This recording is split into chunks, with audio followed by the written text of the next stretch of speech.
Hi, Mark Rose here, and Renee Grinlinger. Grinlinger with the tall, the gorgeous, the lovely Mr. Matt Frewer. How are you, my friend? Tone it down. This is Sunday morning. Good morning. It's Matt Frewer. Let's go late night radio. Let's talk. Yes. Go silky. Coffee talk with Matt Frewer. Hi. My friend, you've done so much in acting. You've done such a span of everything. You're one of the actors that did so many Stephen King films. Mm-hmm. How did you know you had the bug when you were an actor? Eureka. Yeah, I love everything. The Traveler. But when you began acting, how did you know, dude, this is it, I'm in?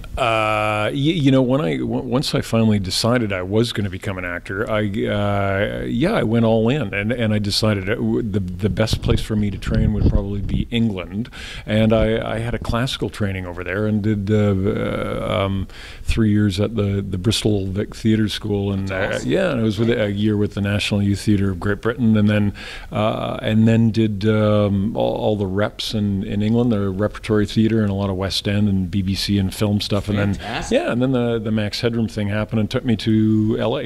What year did Max come out? When was it? 86, something like that. Okay. I think that sounds about right. And the whole thing was sort of a short, sharp shock. The whole thing lasted, I guess, from beginning to end, roughly sort of 4 or 5 years, Right, I guess. Just and had a couple, different incarnations that were, we did the Channel 4 thing over in England, and then we did the Ridley Scott directed New Coke commercials, Yes, and sir. that convinced ABC Yes, to do the How was adventure Ridley? show. Oh, fantastic! I mean, yeah, Alien, come on. brilliant. The guy is, Yeah, no, he's fantastic. And Wow. and at one point he was going to be one of our producers on Max, and that didn't work out. And and then after that convinced ABC to do that show, and then after that we did the HBO talk show. So it was lots of sort of, it was like cool. sort of a 4-pronged thing. Right Yeah. on. That was really good, that role. Are you a fan of any of the things like Stephen King stuff, horror, sci-fi? Are you into a lot of that? Yeah, I've been a fan of the Stephen King stuff for a while, and I started off doing that stuff with The Stand, and had read the book before, and was fortunate enough to work with Mick Garris, the director. Subsequently, I think we've worked together 7 times now. So wow. yeah, I've done more Stephen King adaptations than any other actor. That's what we read, As a result of purely as a result of Mick, and so it's been a huge pleasure because I am a big fan of Mick's, and obviously a big fan of Stephen's too. Nice. So it's great. Nice. Yeah. Fantastic. So how was Stephen to work with? He was great. I mean, on day one, I kind of came on the set and with all sorts of actorly preconceptions about how I was going to do. But did he take your advice when you had? I mean, I'm sure you had input in what your characters were. Yeah, but I. He didn't haunt you afterwards. No. He was fantastic, and I met him on the first day, and I was going on and on about my. I think he quietly nodded and listened to me do a 5. Pretty much geeked out. Yeah, no. Well, I did this sort of 5-minute speech on my character, and then he was sort of nodding, and then he finally goes, yeah, but what bands do you like? So I was like, oh, okay, well, yeah. So what bands do you like? Oh, well, let me see. Led Zeppelin, Rolling Stones, and Talking Heads would be my top 3. There you go. Yeah. That kind of defines my era. I know that we're here because of Star Trek, but I loved you. We I are? think so. But Sort of, I loved you sort of, in kinda. Eureka. Sci-fi-ish. And I loved you in Eureka, and that Aussie accent. I didn't realize that you were American because you do these accents. Yeah. Well, I mean, that's just it's sort of a string to your bow. It was fun to do, and that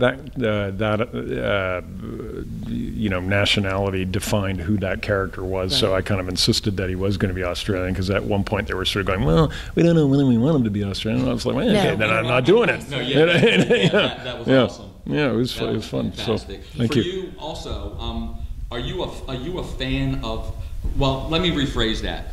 What's your favorite role? I wanted to go in a sci-fi realm, but for you, what's your favorite role that you've done, or one of your favorites that you really enjoyed playing and had just a lot of fun time with? I have a bunch of them, and it's largely, you know, I mean, the White Knight in Alice, which is an amazing role because he's funny, he's sad, and he tries to do the right things, and you know, for the wrong reasons, and that was good. Which was lovely to play, and directed by my friend Nick Willing, who subsequently got me in his wildly creative take on the Greek myths called Olympus, and I played Daedalus in that, and that was another wonderful role. Sherlock Holmes, a great role because he's the smartest guy in the room, and that's always fun.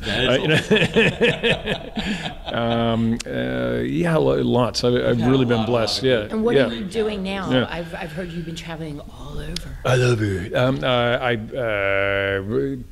currently on Altered Carbon with Netflix, and I've got a miniseries coming out called The Truth About the Harry Kuber Affair, directed by Jean-Jacques Annaud, who's amazing. Can you tell us? Yeah, sure. It's a miniseries. Oh. No, we're good. I got so in 30 seconds, tell me. You can't see. Stop. You can't see. You just used up 17 of my 30. Yes, you have. Yeah. Counting down. But Jean-Jacques Annaud, he directed Quest for Fire, 7 Years in Tibet,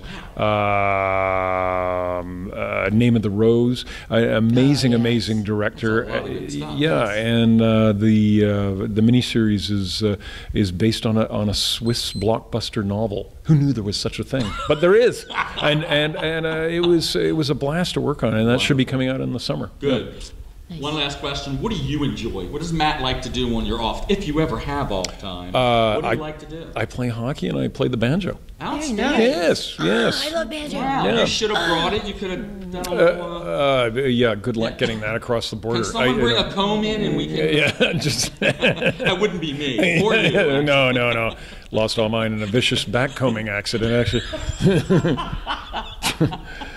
But, Matt, you are wonderful. Anything you got coming out that you can tell the fans real quick? Well, just those two projects that we were talking about, and a lot of more conventions, meeting fans. I don't know. I hope so. Sure. Yeah. I love when you they come love out. it. Yeah, that'd be fun. Matt, Thank you. You are wonderful. Thank you. So Thank you very much. The very tall, the cool Matt Frewer, Renee, Mark. See ya. Thank you, Renee. Thank you. Thank you so much.